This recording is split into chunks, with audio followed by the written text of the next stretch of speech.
శ్రీమహాగణాధిపతయే నమః. హరి ఓం.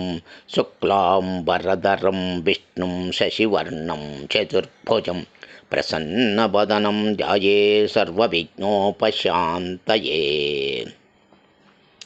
జ్ఞానానందమయం దేవం నిర్మలం స్ఫటికాకృతిం ఆధారం సర్వవిద్యానాం హయగ్రీవముపాస్మయే. స్మృతిస్మృతిపురాణానాం ఆలయం కరుణాలయం నమామి భగవత్పాదశంకరం లోకశంకరం. శారదా శారదాంభోజవదనాం వదనాంభుజే సర్వదా సర్వదా అస్మాకం సన్నిధిం క్రియాత్.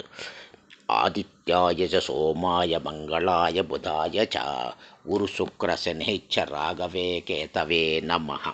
ప్రియ భగవద్బంధువులారా, ప్రతిరోజు ఉదయం ఈ 12 నామాలను చెప్పి సూర్యభగవానునికి అర్ఘ్యం ఇవ్వడం వల్ల మీ మనసులో ఉన్న కోరికలు నెరవేరుతుంది అని పండితులు మాట.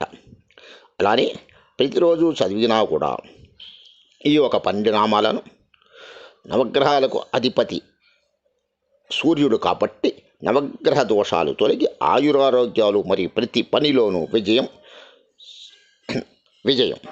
మనశ్శాంతి ఐశ్వర్యాభివృద్ధి కలుగుతుందని ప్రతిరోజు చదివినా కూడా ఫలితాలు ఉంటాయని పండితులు అంటున్నారు. ఆ యొక్క 12 నామములను, సూర్యభగవానుడి యొక్క 12 నామములను నేను తెలియజేస్తున్నాను, గమనించగలరు. ఓం మిత్రాయ నమః, ఓం ఖగాయ నమః, ఓం ఆదిత్యాయ నమః, ఓం రవయే నమః, ఓం పూర్ణే నమః, ఓం సవిత్రే నమః, ఓం సూర్యాయ నమః, ఓం హిరణ్యగర్భాయ నమః, ఓం అర్కాయ నమః, ఓం పానవే నమః, ఓం మరీచయే నమః, ఓం భాస్కరాయ నమః, ఓం నమః శివాయ నమః శివాయ. ఈ 12 నామములను ప్రతిరోజు చదివినా లేక స్నానం చేసే తర్వాత అర్ఘ్యప్రదానం ఇచ్చినా కూడా మంచి ఫలితాలు ఉంటాయని పండితులు చెప్తున్నారు. ఓం నమః శివాయ నమః శివాయ. సమస్త సమ్మంగళాని భవంతు, సర్వే జనా సుఖినో భవంతు, లోకా సమస్తా సుఖినో భవంతు.